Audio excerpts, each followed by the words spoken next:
This audio reading is from the book Teachings of Nature in the Kingdom of Grace by Charles Spurgeon. Our selected reading is The Mountains Shall Drop Sweet Wine. Amos chapter 9. The promise seems to convey the idea of surprising ingatherings, and I think there is also the idea of amazing rapidity. How quickly the crops succeed each other. Between the harvest and the ploughing there is a season even in our country. In the East it is a longer period. But here you find that no sooner has the reaper ceased his work, or scarce has he ceased it, ere the ploughman follows at his heels. This is a rapidity that is contrary to the course of nature. Still, it is quite consistent with grace. Our old Baptist churches in the country treat young converts with what they call summering and wintering. Any young believer who wants to join the church in summer must wait till the winter, and he is put off from time to time. Till it is sometimes 5 or 6 years before they admit him. They want to try him and see whether he is fit to unite with such pious souls as they are. Indeed, among us all there is a tendency to imagine that conversion must be a slow work, that as the snail creeps slowly on its way, so must grace move very leisurely in the heart of man. We have come to believe that there is more true divinity in stagnant pools than in lightning flashes. We cannot believe for a moment in a quick method of travelling to the kingdom of heaven. Every man who goes there must go on crutches and limp all the way, but as for the swift beasts, as for the chariots whose axles are hot with speed, we do not quite understand and comprehend that. Now, mark, here is a promise given of a revival, and when that revival shall be fulfilled, this will be one of the signs of it, the marvellous growth in grace of those who are converted. The young convert shall that very day come forward to make a profession of his faith. Perhaps before a week has passed over his head, you will hear him publicly defending the cause of Christ. And ere many months have gone, you shall see him standing up to tell to others what God has done for his soul. There is no need that the pulse of the church should forever be so slow. The Lord can quicken her heart, so that her pulse shall throb as rapidly as the pulse of time itself. Her floods shall be as the rushing of the Kishon, when it swept the hosts of Sisera in its fury. As the fire from heaven shall the Spirit rush from the skies, and as the sacrifice which instantly blazed to heaven, so shall the church burn with holy and glorious ardour. She shall no longer drive heavily with her wheels torn away, but as the chariot of Jehu, the son of Nimshi, she shall devour the distance in her haste. That seems to me to be one of the promises of the text, the rapidity of the work of grace, so that the plougher shall overtake the reaper. God does not promise that there shall be fruitful crops without labour, but here we find mention made of ploughmen, reapers, treaders of grapes and sowers of seed, and all these persons are girt with singular energy. The ploughman does not wait, because, saith he, the season has not yet come for him to plough, but seeing that God is blessing the land, he has his plough ready. And no sooner is one harvest shouted home than he is ready to plough again. And so with the sower, he has not to prepare his basket and to collect his seed, but while he hears the shouts of the vintage, he is ready to go out to work. Now, one sign of a true revival, and indeed an essential part of it, is the increased activity of God's labourers. Why, time was when our ministers thought that preaching twice on Sunday was the hardest work to which a man could be exposed.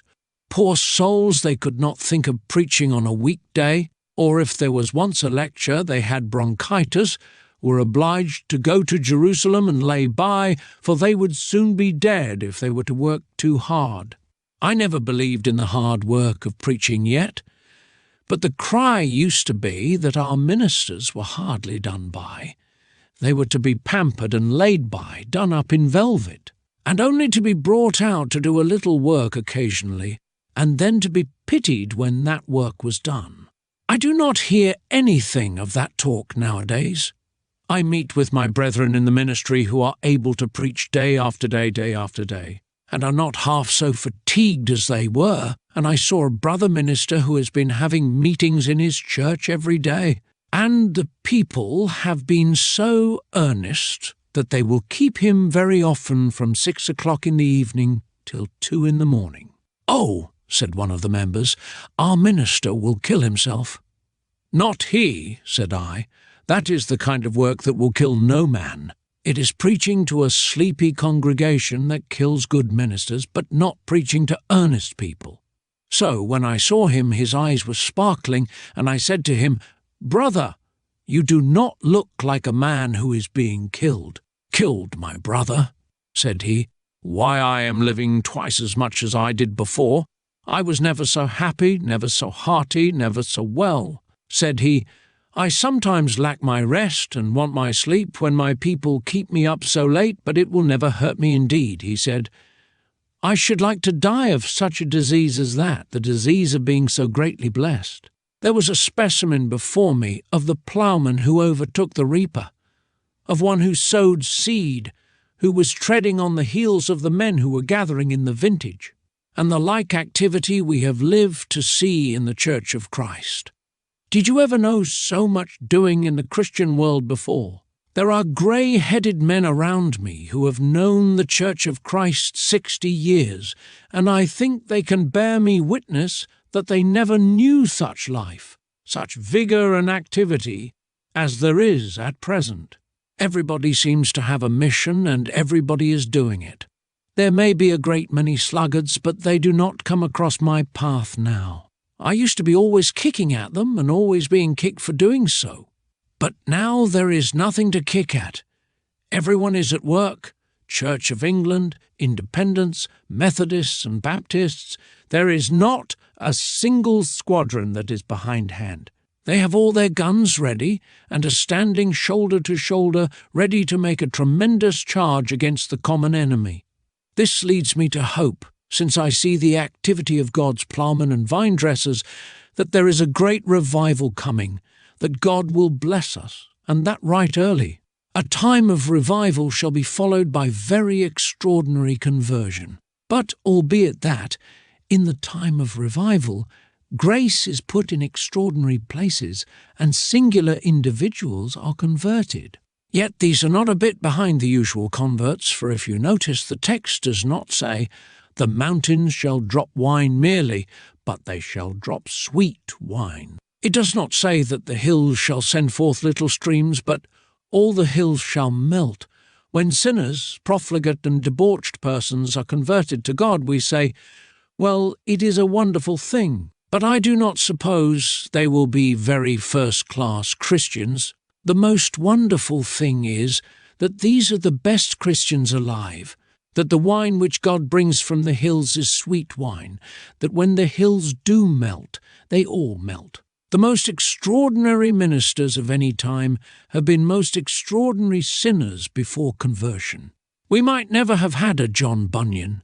If it had not been for the profanity of Elstow Green, we might never have heard of a John Newton. If it had not been for his wickedness on shipboard, he would not have known the depths of Satan, nor the trying experience, nor even the power of divine grace, if he had not been suffered wildly to stray, and then wondrously to be brought back. These great sinners are not a whit behind those who have been trained under pious influences, and so have been brought into the church.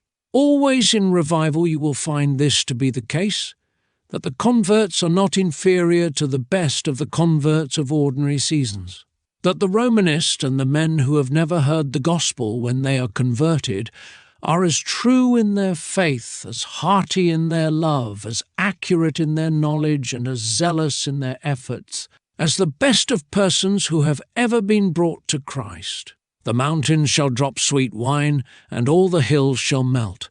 God does not say if men are willing, but he gives an absolute promise of a blessing.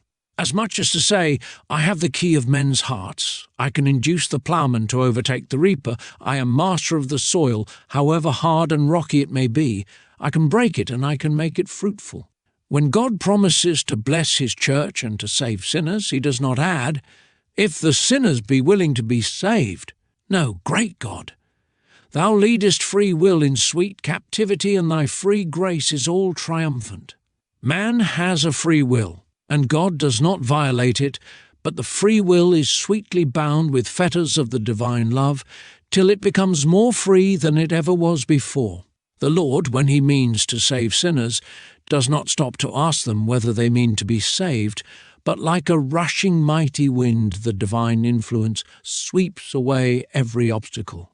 The unwilling heart bends before the potent gale of grace, and sinners who would not yield are made to yield by God. I know this: if the Lord willed it, there is no man so desperately wicked that he would not be made now to seek for mercy. However infidel he might be, however rooted in his prejudices against the gospel, Jehovah hath but to will it, and it is done. Into thy dark heart, O thou who hast never seen the light, would the light stream, if he did but say, Let there be light, there would be light.